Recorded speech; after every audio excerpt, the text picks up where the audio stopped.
Welcome, ladies and gentlemen, to Sugar and Spice Season 8. This season is going to be a cap season. If you're not familiar with what cap is create a Pokemon.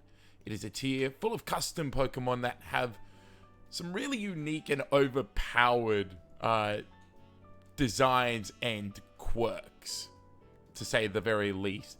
Last time I did a cap season was last season, Season 7.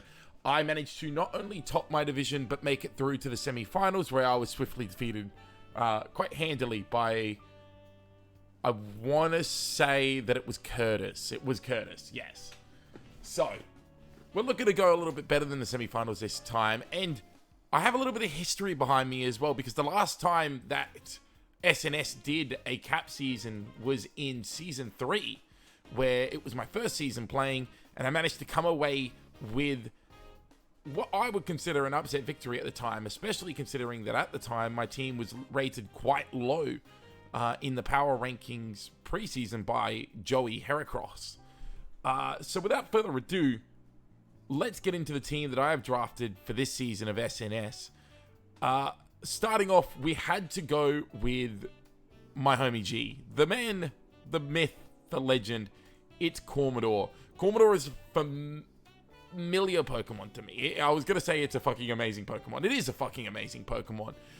This is the Pokemon that I basically single-handedly won Season 3 of SNS with. It was the top killer. At the time, it was the only non-dragon type to be the top killer. It is a phenomenal Pokemon with pretty good base stats, a base 130 defense, base 118 speed, and then a mediocre attack stat, pretty abysmal HP, pretty abysmal special attack, and meh special defense. However, where Cormodor lies, or where Cormodor's strengths lie, I should say, is its move pool and abilities as well. Not only does this thing get Intimidate, it does get Volt Absorb as well, giving it not only a ground immunity, but also an electric immunity. Meaning that really, I think only Fire is super effective against Cormodor.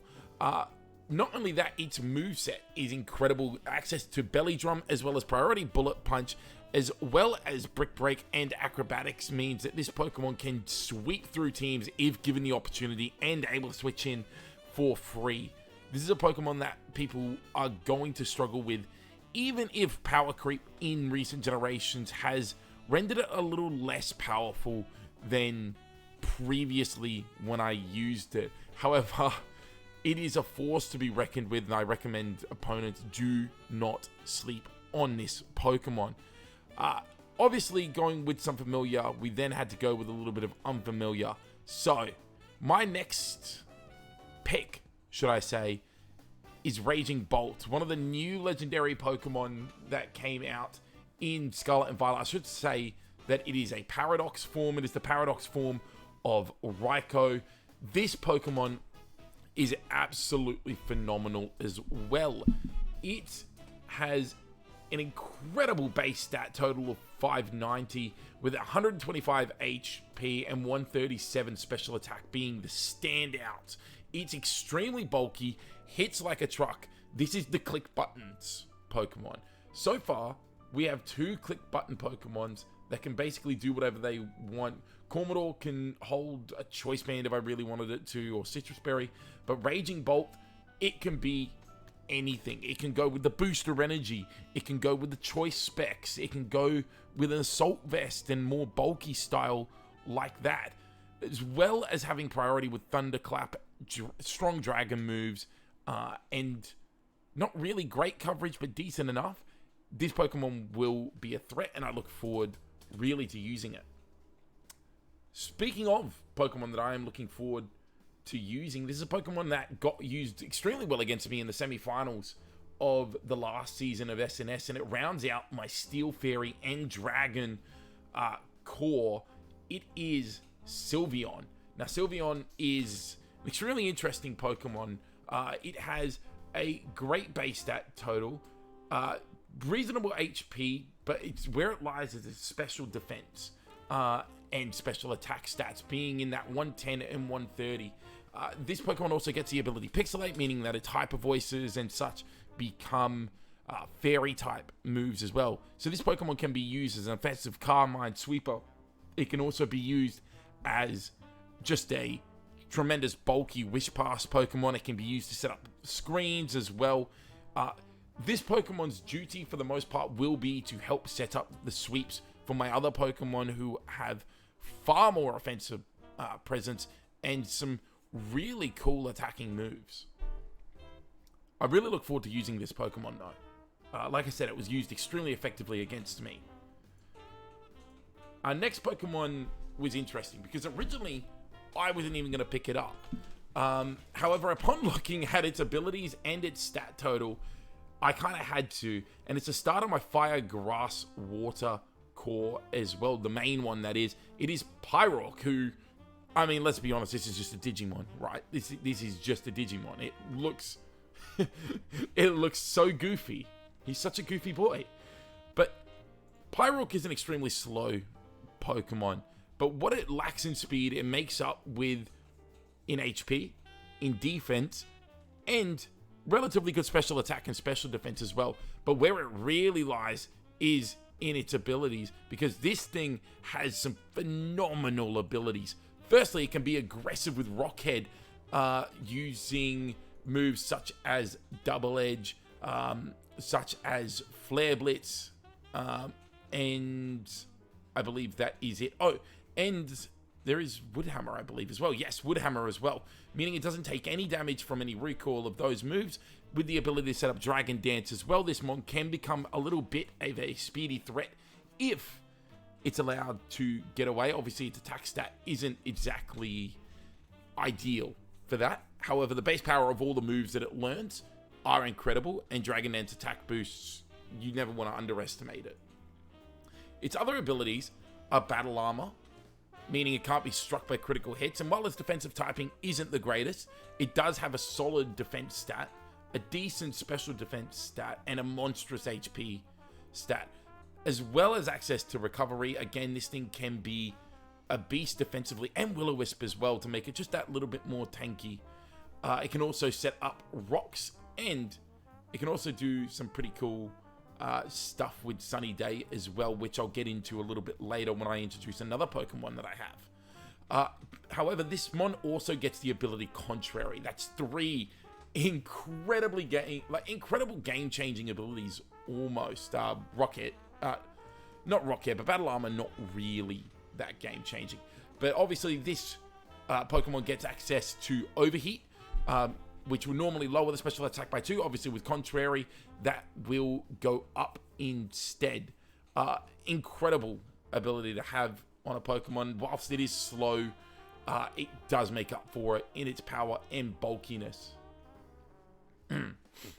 We now have used 2 Pokemon, or 3 Pokemon who are very bulky but can be attackers. I decided to go more with a straight bulky Pokemon where its only use was to be defensive, and I decided to go with Dondozo. Now this thing is honestly mainly here because I don't want to deal with the possibility of Dragon Dance anything or any setup, but also because it was a tremendous counter to my own team that has quite a lot of setup Pokemon. I needed one of the unaware Pokemon gone, and it happened to fit in with my Fire, Water, Grass core. It is still a phenomenal Pokemon in its own right. It's got a massive HP stat, massive defense stat. Why is Dondozo like this? The ability to heal itself up with Rest. Obviously, Resto Chesto is a very common set. You can just run Rest, Sleep Talk as well. Curse can be run on this thing.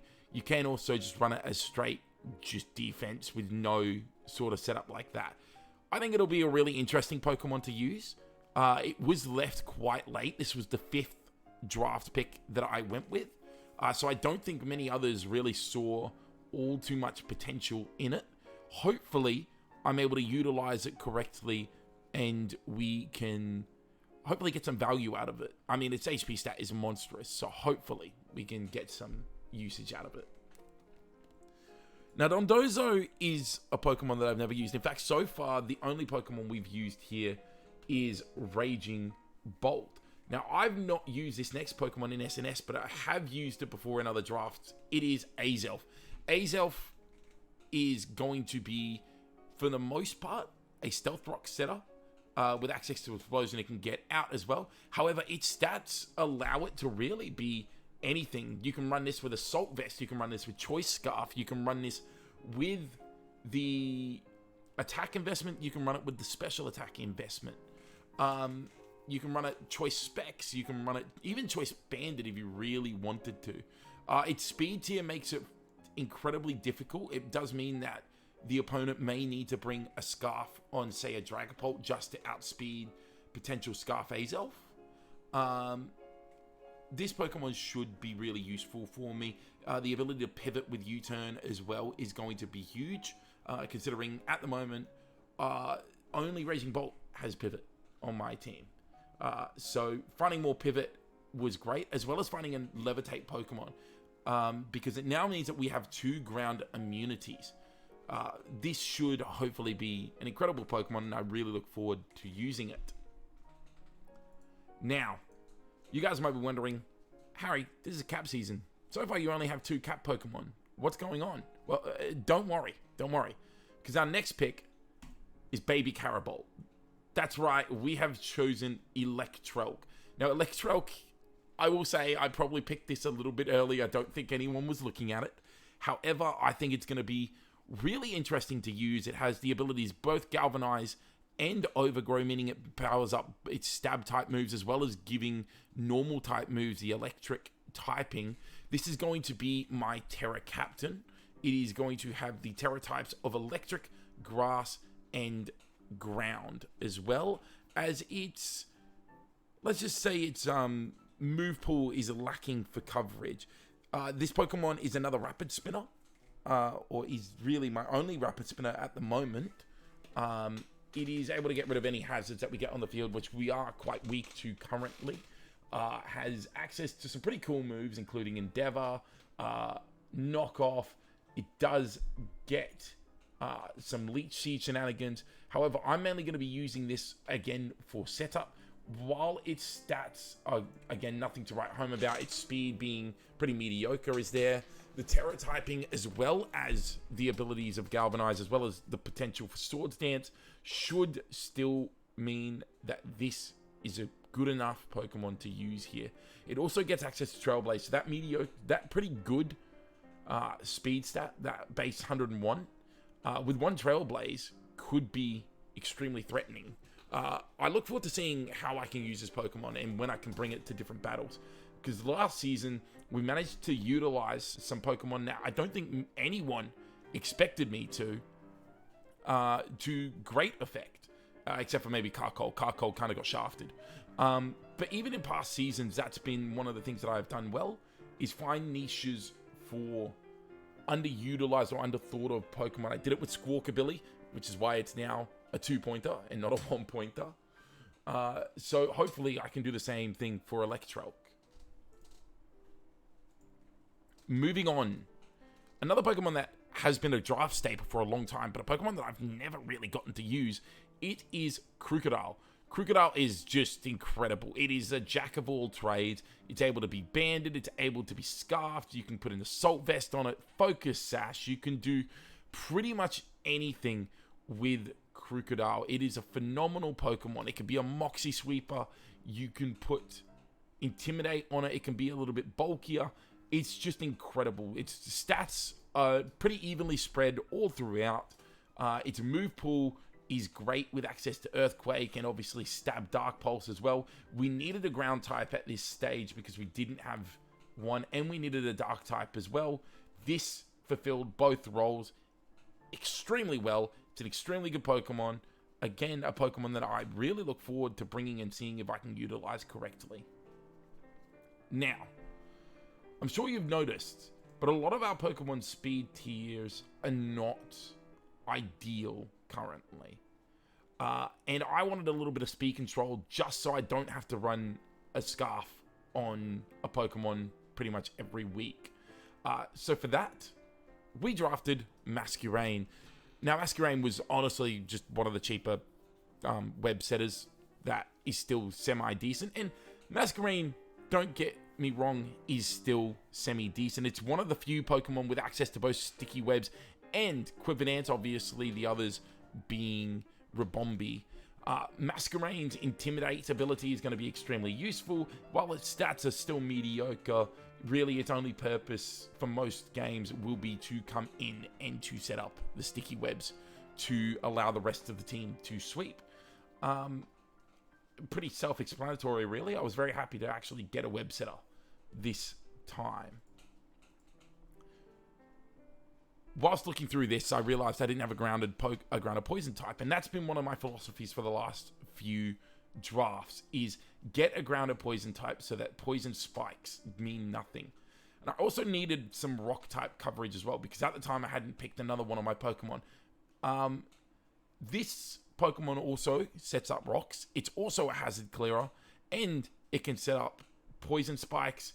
It is Glimmora. I have not used this Pokemon at all in draft, but I know it is phenomenal. You can run so many different objects on it. You can go with the Black Sludge, you can go with the Focus Sash lead set, you can go with a Choice Scarf, you can go with a Choice Specs. It is a jack of all trades. Its stats are pretty good. Its speed stat obviously lacks a little bit. However, it does have an incredible special attack stat, and its speed stat is still fine. It will still do the job. I'm looking forward to using this Pokemon. Hopefully, again, it gets the value that I need from it, because I will need it to get value. Now, once again, we've gone through a few Pokemon here, and we haven't gone through another Cap Pokemon. So our second last draft, I was looking through the NFEs. There was one Pokemon that stood out, and that Pokemon is Tactite. Now, Tactite is the pre-evolution of Stratagem, which is a Pokemon that I used in Season 3 of SNS. I only managed to bring Stratagem to one battle in that season because Commodore was just doing so much. Stratagem was never really able to find any room. However, Tactite is going to be my Terra Captain. Now, exactly what Terra type I'm going to use, I'm not 100% sure. I believe we're going to go with probably Rock, Fairy, and potentially Ground as well, but we're going to find out a little bit later what we do with that.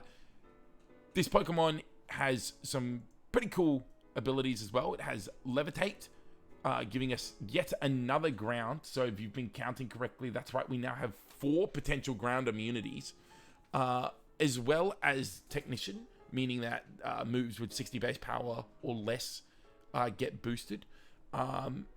Obviously, this is a special attacking Pokemon, and for an NFE, a base 100 special attack is quite good. It will mean that we get pretty much no Technician boosts on any of our special attacks. That is just the way it is, unfortunately. However, that's fine, except for Vacuum Wave. We do get Priority Vacuum Wave, which is pretty cool, and that's Technician boosted as well as Technician boosted Ancient Power. So actually, that's pretty cool. I didn't realize that. But the hidden ability that Tactite has is Sniper.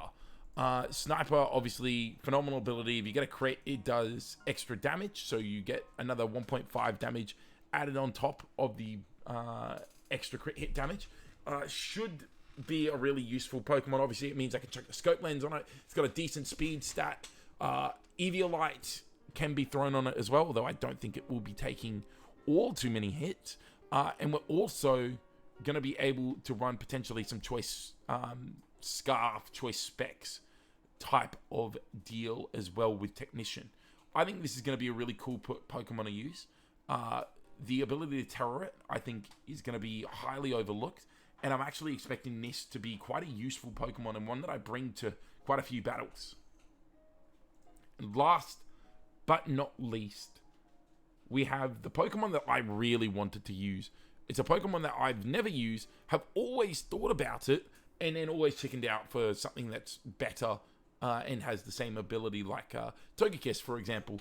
The Pokemon that I'm talking about is Swordsbuck. Now, Swordsbuck is pretty underwhelming. I won't lie. This Pokemon is extremely underwhelming. Its typing of normal and grass isn't great. Obviously, this will be my Terra Captain. It's probably going to get Terra Normal, Terra Fairy, and possibly Terra Fire as well. But again, we'll find that out a little bit later. What I was interested in, however, was its Serene Grace ability. Now, Serene Grace obviously means that the moves with secondary effects have a chance for that secondary effect to double. So Body Slam goes up to a 60% chance to paralyze. Headbutt goes to a 60% chance to flinch. If you know where I'm going with this, well done. Para flinches for days. Using some sticky web support, meaning that I should be able to outspeed. We can run a choice scarf if we need to, choice band as well. The moves that Swordspark gets access to are quite good. Swords Dance is an availability. It gets healing as well with Synthesis. This Pokemon is one that I'm really looking forward to trying, and this is the Pokemon that I wanted the most. And I'm very glad that no one really looked at it and saw any potential in it, because I'm hoping that the potential that I've spotted in it is actually going to pay off. Without further ado, though, that there is a quick look at my Season 8 SNS Draft League team. I really hope you enjoyed having a quick look at that.